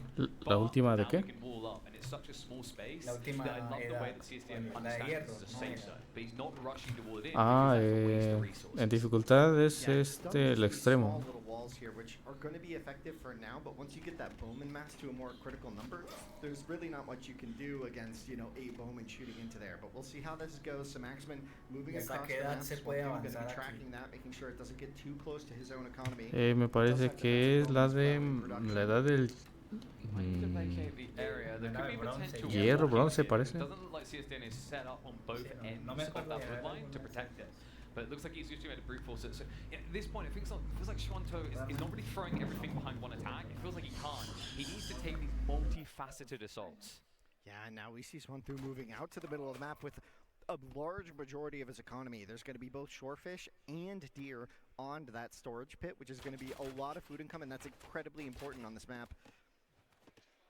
The good news is right now, CSDM, because he has taken this more defensive line, he's not likely to discover anytime soon. You saw it, Schwanfu, he reacted accordingly early on. He kept those archers back because he was paranoid about a counter raid, but maybe he should have kept them back a little bit longer. It looks like we've got some troops from Chimsey now sneaking to the back of Schwan's base. Yeah, where's Chimsey getting food right now? Is it just south of this? I think it is. There's a berry patch there, right? It's about to run out, so he's going to have to find new food very soon. He's going to have to move out, find a new location. He has found those berries on the side there as well, but some attacks onto the wood line. again, it's not going to be the most devastating here. The Sumerian health on those vills is going to help quite a bit. Only one vill going down, and the reaction there was honestly quite late from Chimsei. I think this spawn's a bit brutal for Xuan too, though, right? Like, when you think about all these tree lines and the food spawning on the back, very easily wallable. So, you know, the more you try to lean into archers, which you want to do, the harder it simply becomes to find those free snipes onto eco. Yeah, and we'll see. Oh, there's an opening on the wood line. There's an axeman now leading. He's going to be blocking for the bowman. Nice deletion on the south side to get it out of there ASAP. He's going to have to shuffle back towards the center of the map where he's got more economy, but that might expose more. Meanwhile, there's no counter-offensive opportunity. I love this approach from Chimsei. Don't send half the army, just send one or two. Force a reaction, and then overwhelm in your own base. Yeah, this is absolutely going to be a clear up from his own base. Swantu's going to have to retreat from this and maybe even give up his production buildings in the south here, which could really put him behind. Como que tiene mala conexión ahí. Did go down. And this axeman could potentially spot the economy in the center here. This is a lot of the Palmy economy. He's so only close. got 14 vills. This is half of them. I think he's going to snipe, though. He just got distracted, right? Back to this fight over here as his micro away. So that was too close for comfort. Xuanfu able to dodge the revelation that would have thrusted CSDN out towards that mid-map. Yeah, if he knew that economy was there, this military would go there. And now Xuanfu, he really risks grouping up with his military, because if he does, it's going to be right in front of that economy, and he has to maybe distract those units for a really long time, going way to the left of the map. Pressure coming in on the east side here, and you may notice Chimsei doesn't have the whole army. He started to press out in the west, so this dance of death is still going on. To his credit, Xuanfu is still keeping Chimsei in the base, but what we're not really seeing so far is a clear and apparent path to victory. Yeah, it looks like he's going to be able to clear up, or at least make sure that no units get produced here on the south side. But we do have another raid on the wood line. These villagers are low. The Sumerian health is so important there. Just about edging and skirting towards death there, but you can see there's always this encouragement to try and dive in, but you do that, you get cut off, there's no retreat the other side, and I don't think Xuanfu's in a position where he can afford to lose an entire military force to kill 2 or 3 villages. Oh, Chimsei, he's baiting Xuanfu back, but look at the loop around. There's a group of units coming for the ambush. Doesn't quite know. CSDN, he's in range here, and Xuanfu, he can't wait around. He has to run straight past because of the second wave on the way. Big hit from the reigning champ, and this might finally be the point where he comes out of the base. Yeah, nearly double the army now, and now may be able to put some pressure out on the map. Remember, a lot of that economy is in the center of the map, so if Xuanfu goes the wrong way with his army right now, he might give it up. We do see that market coming in. That is going to unlock the farms here. It's also going to protect that backline berry, right? It's creating that natural wall, so that means he doesn't have to hold as many troops at home. The small group that we're trying to get in gets scouted out, and this is Chimsei for the first time crossing the river like Caesar himself towards Xuan's economy. Oh, he's walking right towards it. He might have just guessed. I mean, 50-50, right? Like, you know, it's more likely when he was up here that he's going to be playing around the fish, and he knows that the wood lines are up here, so let's see if he can find the golden goose. Xuan almost looking like he's trying to goad him away from it, but Chimsei will not take the bait. He sees the storage pit, and now he'll look for the dive. Oh my gosh, so much damage could be done here. They'll just be retreating to the east, but when you've got this many troops, like, how do you get out of here clean, right? With good micro, Chimsei can cover every single angle of escape, and that's 8 villages trapped with nowhere to run. Yeah, these villas are as good as done here, unless this migration can work, but you can see Chimsei, he's trying to block off the retreat to the south, just being taking very calculated shots here to make sure he doesn't miss and waste too much time on this chase. I think someone needs to tell those villagers that they are red, not blue. They're headed towards the wrong base here. Second wave intercepts them, and it's going to be a massacre. Xuanfu, even if he gets these villagers out, it's so much idle economy, while Chimsei has no pressure on his own base. Yeah, this is looking really good for Chimsei now. 18 vills to 10. Palmy vills are good, but 9 now. The countdown has started. Tick-tock goes the clock, and it feels like Chimsei is going to find himself on match point. It's looking undeniable. Ya lo acabó, 27 güey. military to 10. Double the economy power. Xuan has one last bullet in the chamber, and it needs to be a headshot. Yeah, and these axemen are going to be so good against the slingers. They don't deal very much damage to these axemen, and they can just kind of run in, and the axemen absolutely slap them across the face if they do get in range. I mean, even this little proxy group trying to hit the backside are going to get scouted and chased. They're outnumbered. It feels like he's outnumbered everywhere, and I'm struggling to see the way. I look for the positive where I can, but the bars tell the entire story. Xuanfu, at this point, is essentially processing what feels like a blatant loss. Yeah, he's going to see these farms with that slinger and GG. call it here. Yeah, GG gets called. Chimsei is going to get it. What a setting this would be, right? We know we can't have a repeat champion in Age of Empires 2, but we already had one in 4, and we could be about to see one in 1 as well. Nothing but perfection now from Shanfu if he wants to lift that trophy. Si es que ya el primero que saca arqueros ya trae la victoria. But when you consider this is his first time in an audience like this, if he can come out from behind now to turn this around, that's a true Cinderella story. Yeah, you could see Chimsei's face there. He just seems so like confident and calm. And I think that's kind of the champion's perspective, right? He's been in this situation so many times. He's played so many best of fives in his career, just so many, countless best of fives. So he just looks so comfortable and calm here. Well, this series is getting pretty sweaty, so I think it's time for us to go relax across in the Oasis. Yes, back in the Oasis, I've found a familiar face to have a quick chat with here. It's local hero and fan favorite Tatso. Welcome along, Tatso. Thank you so much. Good to have you along. Also good to have, of course, a contingent of monks here, giving us the really the reason it's called what it is, an iconic unit here. And exactly. We'll see if they manage to convert it by the end of this interview. But Tatso, I want to talk to you. Obviously, not the result you were hoping for personally this weekend as the defending champion. But I imagine you'd be very happy to see your teammate Viper in the finals. Yeah, of course. Like Hera and Viper are both my teammates, and we secured a GL finals, so we will have a GL winner, and I'm really happy for that. Yes, and of course Hera, a recent addition to the team as well. I know you and Viper have been teammates for a long time, but with Hera joining the team, no matter what, GL takes it out. Do you have a favourite one way or the other? I guess you're happy either way, but Hera lacking a Red Bull Wololo title for him, what would it mean for all of you to have one like this? Yeah, for sure. Like Hera has been dominating the last 2 years, and this is the only tournament that he hasn't won yet. So he's probably really motivated, and also he has probably more pressure than Viper. And I would love any one of them to win. Mira, ¿alguna vez habías visto un misionero con una Red Bull en la mano? See how it goes, but I want to ask how you're feeling about just the castle generally, and especially in your home country of Spain. We've been showing off this part of the country in pretty spectacular style. How has it been for you as a local boy here this weekend? I'm speechless. Like when I was walking to the States, I had chills. I didn't know what to do. Too many people cheering. I think the crowd is doing an amazing job as well, and they are enjoying the tournament. Yeah, people chanting your name. It really was such a heroic moment for you here as well. And we've got our Oasis here where people are chilling out. Have you had a go on the archery? Have you played a bit of chess? Yeah, we can do it. How did you go? Have you played chess? Oh yeah, we played against T90. And how did that go? I imagine pretty T90 well. doesn't know how to play, so I choose the right opponent. You're smurfing, man. Yeah. You're smurfing, yeah. All right, well, Tato, it's been fantastic to talk to you. We're just going to wait to see if the casters are ready for the Age of Empires 1 final. Have you been watching what's been going on? I know you've been busy out here, lots of fans also as well, but did you see much of what was going on in the Age of Empires 1 game? I was catching here and there because I have played Age of Empires 1, and they are insane players, and it's really fun. It's really fun. Did you play Age of Empires 1 as well when you were younger? I didn't play that much, but when Return of Rome was released, I played a little bit, and I enjoyed it a lot. Yeah, well, I'm enjoying watching this game as well. So we're going to get back to it, my friends. The casters are standing by up in our casting area. So thanks so much, Tato, for joining us. And it's back up to KP and Winston Waffles. You've told everyone where Tato is. They're going to be lining up for signatures, photos, the whole kit and caboodle. Big shout out to one of the hearts of Age of Empires 2. I mean, they have so many hearts that I think they're a Time Lord at this stage. I mean, you think about all the names, the iconic names they've built up over the years. And I'm thinking of Age of Empires 1, especially with the Vietnamese crowd. How magical it must feel to be part of this legacy from Red Bull.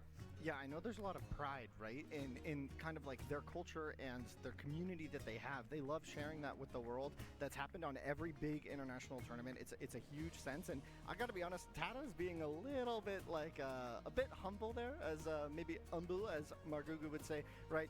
Tato is actually an excellent AoE 1 player. In AoE 1 DE, he actually won a tournament. I think people don't know that. With the Roman? No, in A Oh. won DE. Yeah. Oh, DE? Really? Yeah, no, he I won. didn't know that he either. won, That's he straight up incredible. won a tournament. That's cool. A lot of these guys are just magical. They go into any game. Like, I mean, Doubt's another one that comes to mind. Obviously, we didn't get to see him playing on LAN, but I was talking to him behind the scenes.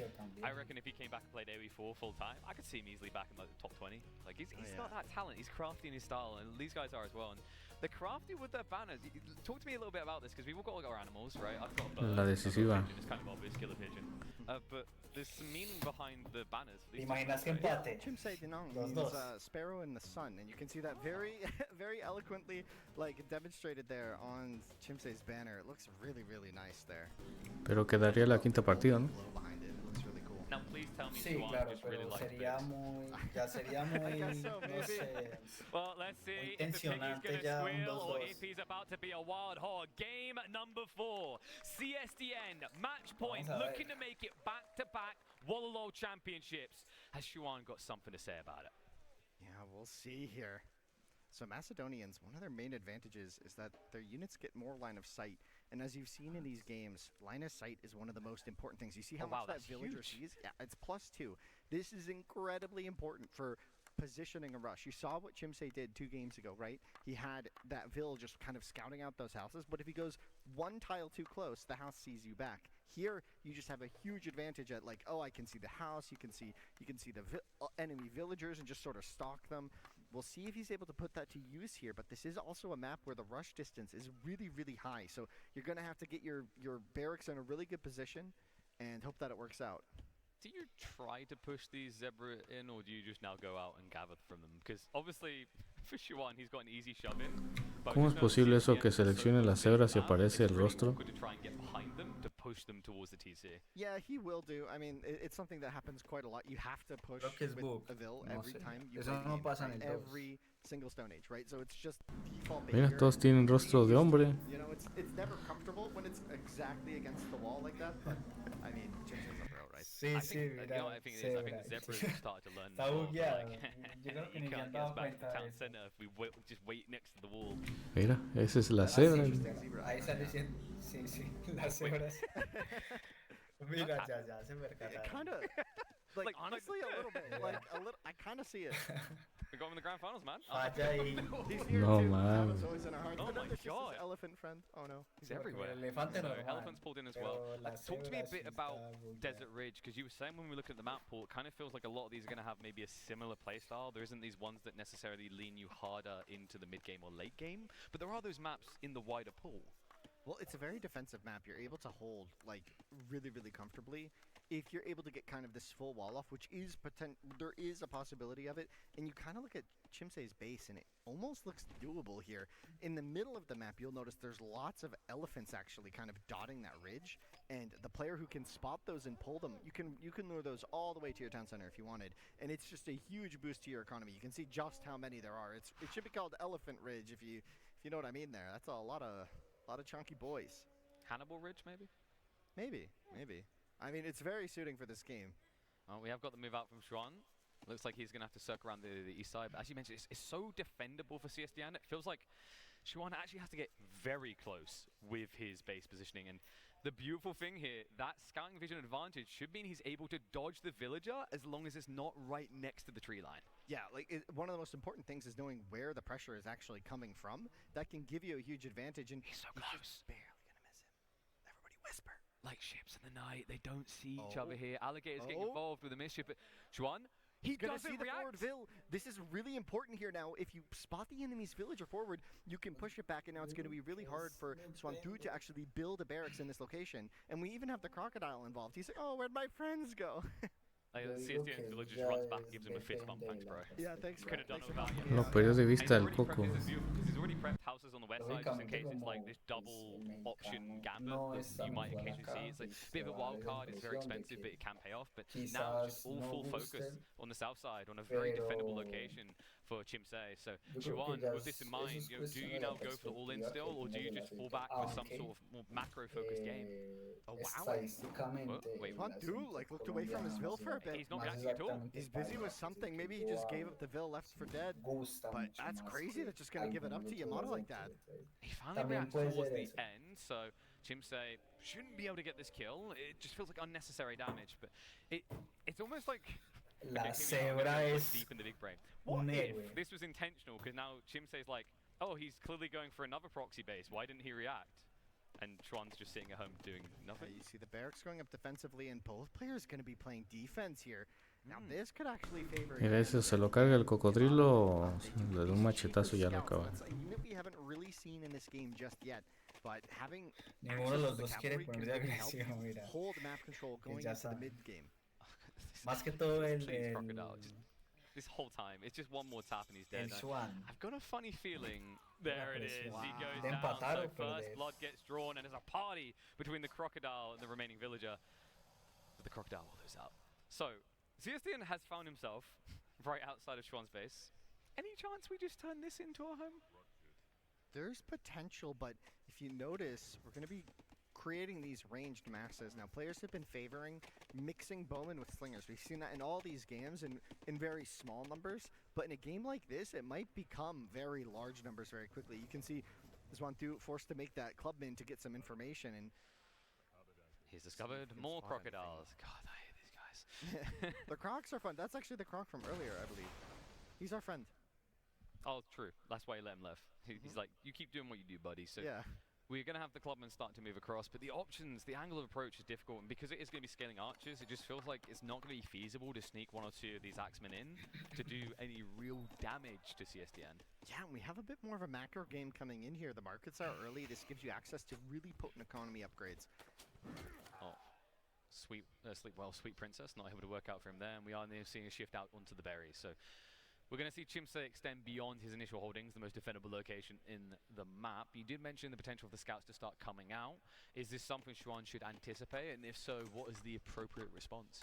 Full wall, which is what he's doing right now, which is really good. He's respecting the options. Aquí toda la muralla es de piedra. The CSDN in this case. It does look like we're going to have a bit of a mirrored situations where both players are going for slingers the front line, kind of like skirmishers, maybe too, and bowmen like the archers. So you kind of have that mix of units here. And the scout transition can be really expensive, and it could come at the cost of maybe delaying the bronze, which is the third age. Yeah. Just a bit too much, but we'll see if that comes into play here. I'm not quite sure. A big thing you'll notice differently here is that players are actually training villagers again.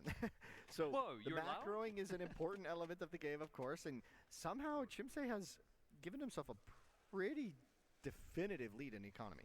It sounds so taboo, though, this idea of like stopping to produce villages. I feel like a lot of newer RTSs, you just don't see that for the all-in, right? Like, it's very valuable if you feel like you can be impactful enough with the units. And we've seen just one unit, maybe two, makes a big difference. And well, that is an advantage for Chimsei on the defensive, as Juan is just going to run in behind him in a bad and unideal position. He's at least able to somewhat trade, but this is a fight that he was never going to win. Yeah, there was that hill bonus there that made it really function well for him, and obviously going to be a super important factor in these ranged battles is holding that hill will always give you an advantage. Oh man, this game is really heating up. 30 vills for CSDN now. I'm wondering, maybe you can kind of bait CSDN towards the central hills here, right? Have the second wave come in, then look for the fight, because I don't think you want a full macro game, but instead Chimsei says, oh, thank you for inviting me over. I think I might stay the night. He's shifting in, but I think he has gone for the wrong side. East is where the economy's at. Yeah, I mean, these two units aren't going to deal, like, significant damage necessarily. It could add up potentially if Zwantu just isn't looking, but I doubt that's just not going to happen. You can see the cleanup coming in. Chimsei just sacking the units, trying to get some damage onto that villager. The villager actually getting a little bit low, but going to be fine. Es para matarle un aldeano con esos dos. Pues como...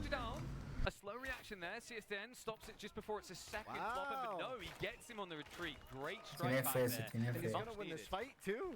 This could snowball. I mean, he needs it as well, right? CSDN's already up by 4 villages. You need to apply that pressure, and funnily enough, him splitting his army like this might prove problematic. The second wave is coming in from behind. Reinforcements are now the villager dying as they are essentially frontlining in the situation. He will stop the aggression. Pero mira que ponen las casas como las patas. No las ponen en orden. Look at that eco situation now. 2 between them. We talked about CSDN feeling like he's very confident, very cozy. But the crazy part is it feels like there's just not enough layering to the base yet, right? And we also have to keep in mind, when you look at the spawns of food and resources, having these woodlines so close seems good until you realize it shoves all the food, gold, anything you need further away. Yeah, and that's where we're going to see the safety of the farm transition, which we are getting here. We got a game on our hands, everybody. Look at this. All right, is it too much to ask for Age 4? Iron Age is probably not going to be the most relevant thing this game, but I could, if this stalls out, I could see us going to bronze pretty shortly. In fact, like Zwantu, is he potentially even saving up? You know, 15 on food, already got 400 in the bank. You only need 800. No, I'm wondering, like, does Schwanfu have to come out himself anytime soon? Because we've said that CSDN is very cozy with all those farms at home, but is he pushing right in? There's a hole in the wall there. There's just a gap for his own units to go through, and there's nothing there to defend. Just a few slingers, and we're going to immediately see that hole filled. Cuts the reinforcements, but check this. Chimsei is still going in on the south side. He understands from this position there's no good trade if he has to send everything home. He needs a counter-offensive, and he should be able to find this tree line. The question is, how quick is the reaction of Schwanfu going to be? Yeah, if Schwanfu's able to move quickly enough, he does have the wood line on the left to move to. Meanwhile, he looks like he has a few more units here, but there is a hill for CSDN to hold. The fight, will it be there? I mean, he's on the high ground there, right? But at this point, I think maybe you could try to brute force it. Instead, Schwanfu hangs around on the low ground and realizes the mistake he's made, so shifts away from this. Meanwhile, pressure is coming into his base as the villagers are getting picked, and he's even split to watch for any reinforcing wave of slingers to cut them down one by one. Yeah, a really interesting note here is that the slingers actually cost stone, so you don't think that it's a resource you Ya really llevan el artefacto. from other games, but that 10 stone cost can really add up in these games, and ¿Qué da eso? stone could cut Schwanfu off. ¿Qué beneficio? This was pretty rough for Chimsei, right? Pues te das de cuenta que toma como una reliquia, nada más que aquí en vez de darte oro, en sí, tomando en posesión las que son, me parece que son 5, comienza la cuenta regresiva igual.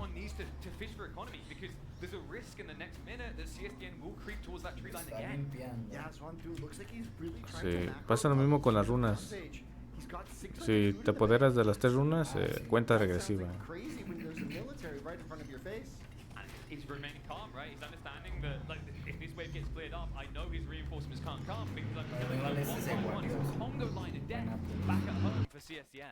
Yeah, but you saw what he did. He pulled 8 vills to that stone line just to make sure he had that bank of 160. That means he can queue up 16 slingers with some time, and that should mean that should be enough time to get the defense rolling here.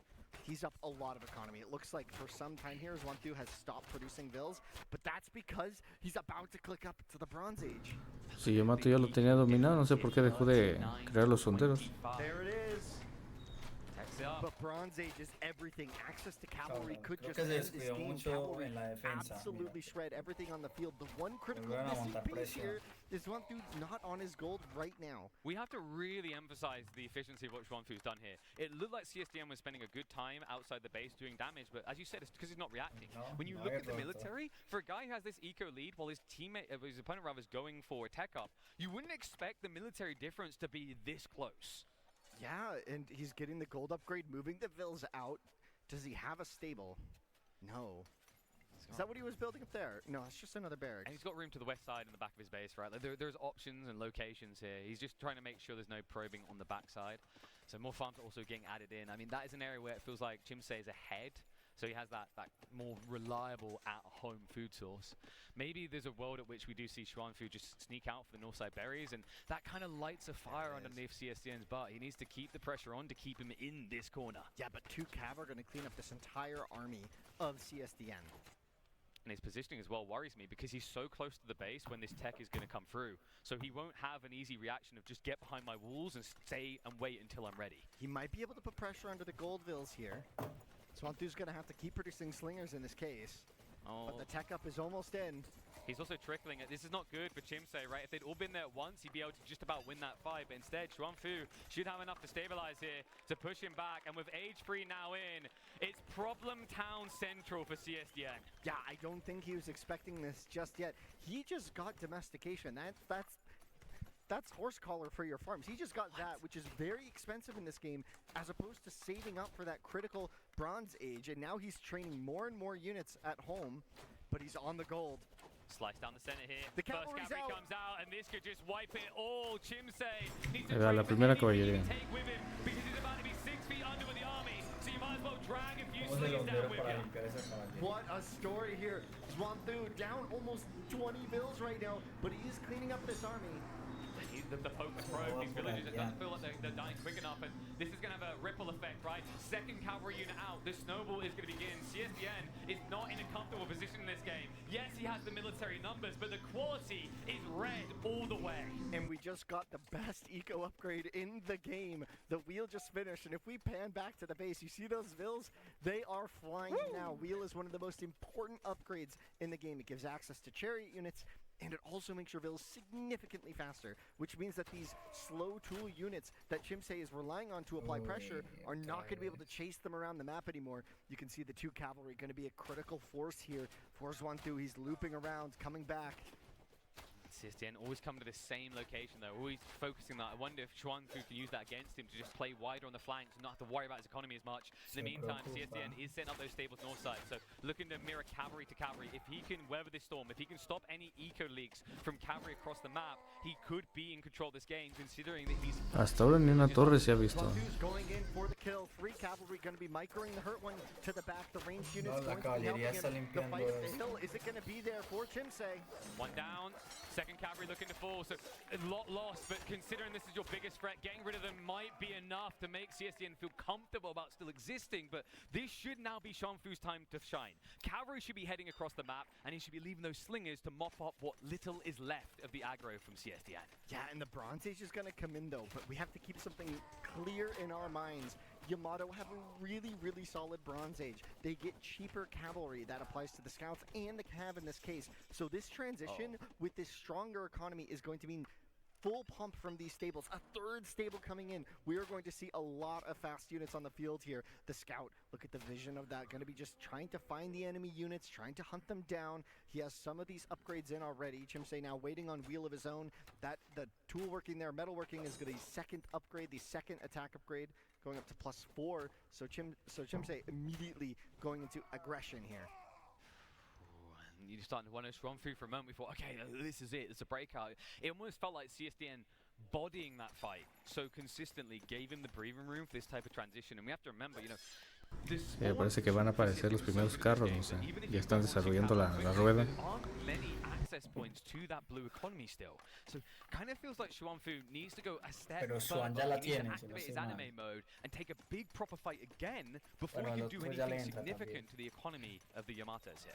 Yeah, and we're seeing even a switch into the academy. The academy trains 1 unit. 1 unit line. It's just the hoplite, right? And that's all it does, but it is so good. It is the king of melee engagement. Sí, acá la rueda es equivalente a la carretilla. For CSDN to have a couple of those against Macedonians, because the Macedonian hoplites have a bunch of extra ranged armor, meaning it. ¿Qué sería bueno para limpiar la caballería? There's a hole in the Ay, wall. roto. And that's a speedy boy running away at least. ¿Bueno para qué? Cavs should be able to gap close and find a Para kill. limpiar la And at this caballería. point, I don't think Xuan has anything at home. Se dio cuenta tarde. Right? His whole army moved up because he's looking Ah, for el a counter de la caballería. Sí, el counter. Ah, son los hombres con hacha. Vienen siendo los piqueros, los lanceros. Not quick enough here. And this is a big deal. Yes, the villagers can run away, but the idle time alone, the few deaths that are racking up, you can't afford it when you're this many eco behind. Yeah, this is going to be a really painful moment here, and we even see the government center for CSDN has been built. The macro god is on his way to booming on multiple town centers. Meanwhile, the raids coming in on every single corner. The farmers everywhere going down. This is getting worrisome. We want that 5 games, but Xuanfu, he's up against the ropes. I don't expect an early GG, but he might not have much of a say if he can't plug these holes quickly. Just a few cavalry is butchering the economy of the Macedonians. And on the other side of this, Xuanfu still doesn't have an in. He's not finding a way of applying pressure. Finally, the wall's been broken, but he needs to rack up the kills stat. I don't think CSDN noticed this at all. He didn't react at all to the villagers.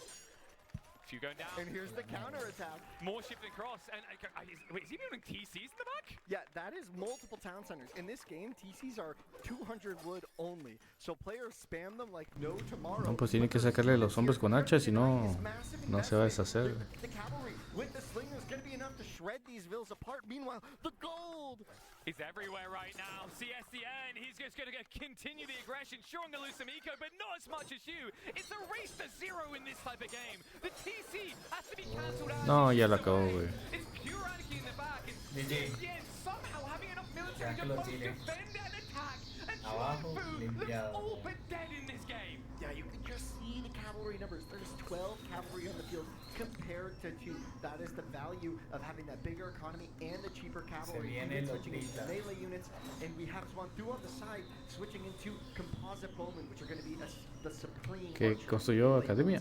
The Hopper's Edge is going to be such a big problem for Sí. shifting as well, especially when he's already Para staged rematar.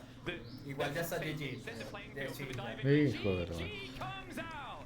Chimse Denang, he does it. That's 2 grand finals, 2 back-to-back Red Bull Wololo champions. Incredible work from Chimse there. Going to be securing his 2nd title in Red Bull Wololo history. Oh, look El at otro him como go. que tiene ganas de soltar Giving un a fist bump madrazo. to his teammate. Well played, series. That final game, fireworks. Mira, ya le está reclamando, güey, si te di chance, güey, tú me rayaste, cabrón. I mean, these two, they played phenomenally. Yes, No sé qué hizo ni Chimse, parar. he lives up to the Ahí se nota que está expectation here. enojado. He De doesn't hecho, crack cuando under the pressure. But can we cambié just la give cámara, a big él round of estaba applause to both hablando. of these guys? Because Juan especially, coming on this stage for the first time, taking that first game, never Y giving empezó up, never ganando. surrendering, looking like maybe he could get to those 5 games. But no stopping the king. Chimse Denang, he does it again. Wow, what an No, incredible wow. series here. It kind of looked like a lot of the games were going to be super close, but really just early aggression. But then in this final game, we really got into that pues nada, bronze le age. We got to aplicaron see la what de AOE1 is IR all ayer. about, and you can just see the fireworks on display in Chimse. What a masterclass. That hole in the wall in the south side of Zwantu's base has to be so devastating because he was honestly in a good position. He was breaking into Chimse's base on the other side. He had pressure on the map. He had earlier techs into these very, very important upgrades. Oh, I think the beauty of it as well is, and this felt consistent throughout the series in a way, is maybe not game 1. Game 1 was like, oh, I need to defend, but outside that, it felt like both players were trying to find their own route to success, right? We talk about this idea, and I treat it as almost like a catchphrase from this point. Proactivity over reactivity. We saw that there. We saw how they were trying to go full gung-ho. We saw how aggressive Age of Empires 1 can be. We saw how entertaining it could be. We were worried just about Clubman is not going to go beyond Age 1 potentially. They delivered an incredible performance, and it's time to hear from the 2nd Red Bull Wololo champion here in El Reinado. Your Age of Empires 1 champion is on the stage right now with Zoe for an interview. He is indeed. We're here to celebrate our champion. So please, everyone, make some noise for Chimse, who remains on top. The trophy is all yours. Map Sí, ya 1, dicen but todo. destruction is Mira, coming ya no les dan longer. el trofeo, ya tienen que ir a And he gets to recogerlo. bring that Red Bull Wololo El Reinado trophy back home. Ladies and gentlemen, your Age of Empire 1 champion, Killer Pigeon, and Winston. Era uno de mis compatriotas. What an incredible moment, and what an incredible trophy, right? Like, I don't know if you've seen them up close. I thought they were sandstone at first. That's wood. Yeah, incredible craftsmanship there, right? It's artisanship, entrevista, ya, lo woodworking, Made locally. incredible stuff. I just listed 3 of the wood upgrades in AOE1. You're cheeky like that. That's me. I mean, you live and breathe it. You did for years, and I mean, what an incredible moment as well. Yeah, I think it's tough for a game as old as Age of Empires 1 to look this exciting. But I think a lot of people here are probably like, maybe I just need to try Rome again. I need to install the DLC. I need to give it another go because that was incredible to watch. I hope so. Look at the smile on Chimse there. He looks so happy. Yeah, give it up. Okay. But you know what? We've still got a long day to go. We've been previewing Age of Empires 2, but before that, Ya se lo está saboreando el trofeo. we love history here. So it's time to tell you a little bit more about this Ya incredible gusto. castle that we've got Red Bull Wololo in.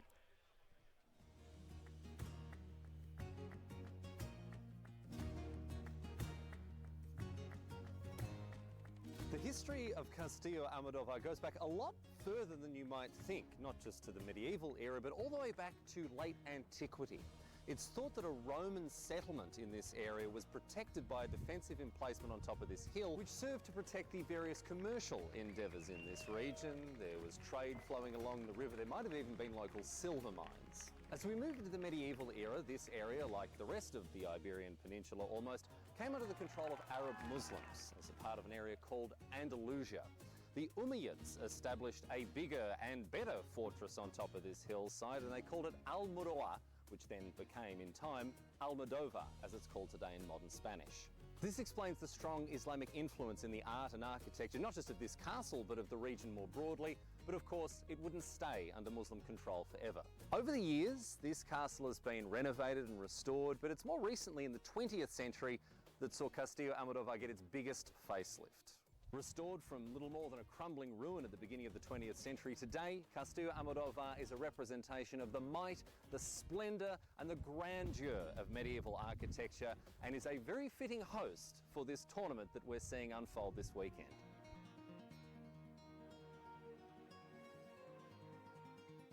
What a treat it's been to have this event unfold here in Castillo Almodovar. I'm joined by Nili in the analyst chamber. Nili, I know we sort of keep going on and on about it, but there really is no equal to how it feels to have these events, these magnificent Red Bull Wololo events in castles like Almodovar, and back in your home country in Heidelberg, where the previous ones were.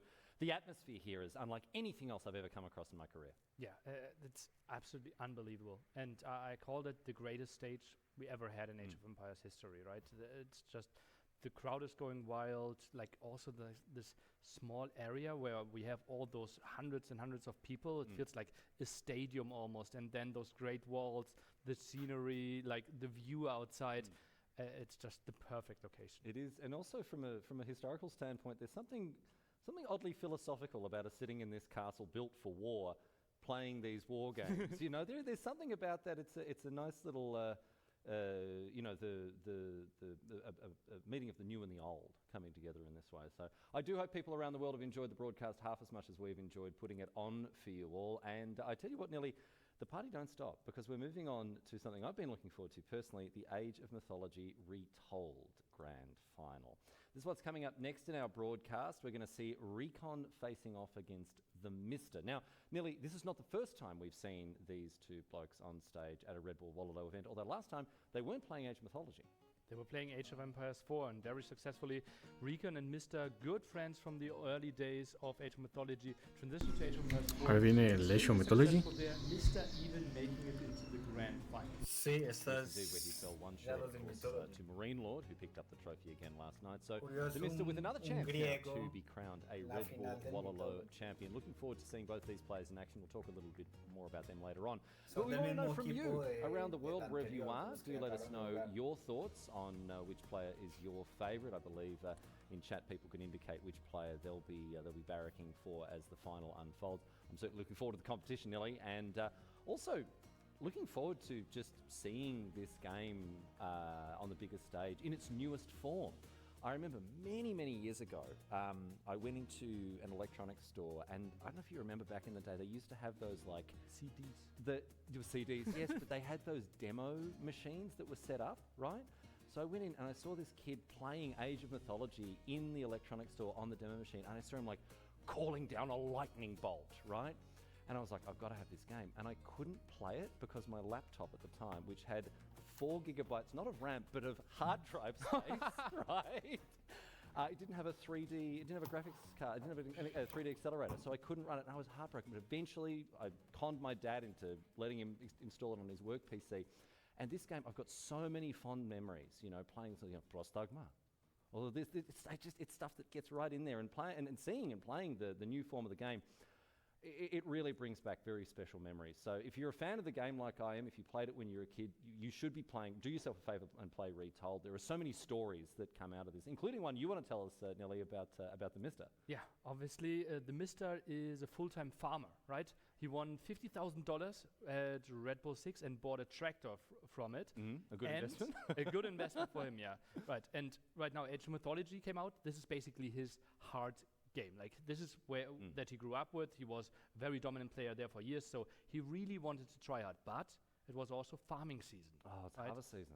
That is tough, and it was also super dry. So he was farming during the day, and at night, neighboring farmers tried to steal the water supply of each other. No. Because it was so dry. They're raiding each other's eco. Indeed. And so the Mister at night had to patrol the border of his farms with his tractor. Yeah. So he couldn't sleep at night to protect his water supply, and basically only slept like 2-3 hours during the day for the last weeks, and tried to still get practice in, and then had this crazy qualifier run. Oh, talk about, look, I mean, these are the skills that you learn playing Age of Empires, playing Age of Mythology. Macro, micro, you know. Protect your resources. Protecting resources. The good, where to appoint your resources once you have them. $50,000, you buy a tractor. That's a great upgrade. That's a good farming upgrade for him as well. That's so fascinating. Look, I'm so pleased to see the Mr. He's a bit of a character, right? He is a bit of a character, and I'm sure he will have been very happy to have walked away from Red Bull Wololo last time with such a huge amount of money. Let's see if we can do the same this time. Let's have a look at the prizes that are on offer here as part of the entire tournament. You can see almost $250,000 up for grabs here, and in Age of Mythology retold, $10,000 the total prize pool here. So that'll probably put him in good stead for another farming upgrade. Win, lose or draw, the Mr. probably will go back to an even more improved farm.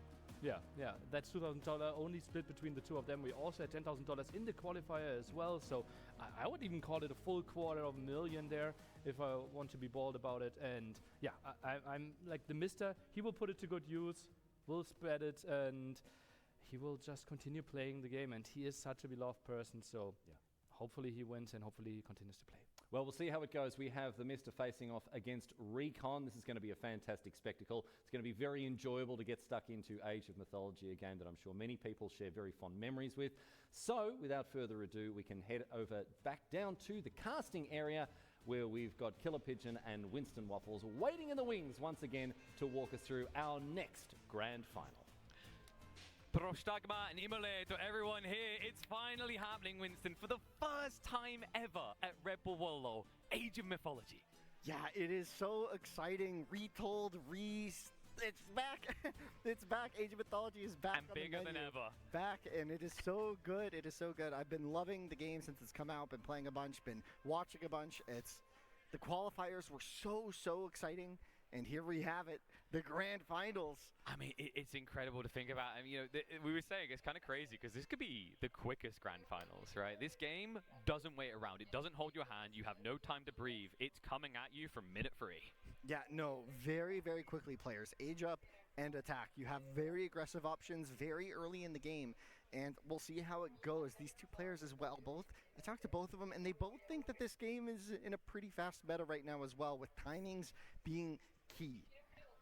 And you know what? We need to have a look at how this journey began, because it was a long and arduous path to get here to El Reinado. So let's check in on what they had to do to get through this. We started off with a round of 256. We had that many people for a brand spanking new game sign up. We divided them into 2, and on the sides, you feel a bit brutal about it. There's so many iconic names from Age of Empires. 4, from 2, from myths, historical roots. But only 2 can make it here. And both Si dio uno, dio dos. having that route back to the old school Age of games. Yeah, and these two players have quite the history, right? I mean, the Mr. honestly needs no introduction, especially if you've been watching Red Bull in the past. You might remember him being a grand finalist just 2 years ago in Heidelberg. So wait, there's like a pattern here. So we've had back-to-back grand final winner for 4, back-to-back grand final winner for 1, back-to-back grand finalists for Myth. I don't think we've got that. We haven't got that this time around for 2, but we've got familiar faces in the funnel there as well that have featured in previous. It's kind of crazy because at the same time we've got so many people upcoming, and I think on the other side of that, that's what Recon is. He's been grinding for a long time. He has the face of a baby, but he's actually about my age, which is crazy. But he's always been there, from 4 to online and now mythology, and it warms my heart, man. I've always had a special place for him because he's the type of player you kind of want to take under your wings. I mean, you can see him right there. He's got an innocent face, an innocent mind. And I love the fact that Mr. has kind of helped meld that. Like they, in the run-ups to the qualifiers, were religiously scrimming each other. Yeah, it's quite funny actually. They were the main practice partners for the qualifier. They played together basically every day. At every chance that they could, they were playing against each other, and we saw that come to fruition, right? They both qualified. It worked great, and now Recon is talking about it. It's like, well, isn't that good? I mean, and then on the other side, Mr., you know, last time he went and bought a tractor, I think he said this time he'll buy like a new part for his tractor or something. He's humbled himself a bit, but this guy is... Look at that smile. He's so lovable, man. Like, you're a fan of him, I'm a fan of him. Anyone who's ever met this guy, it's like, I would say this guy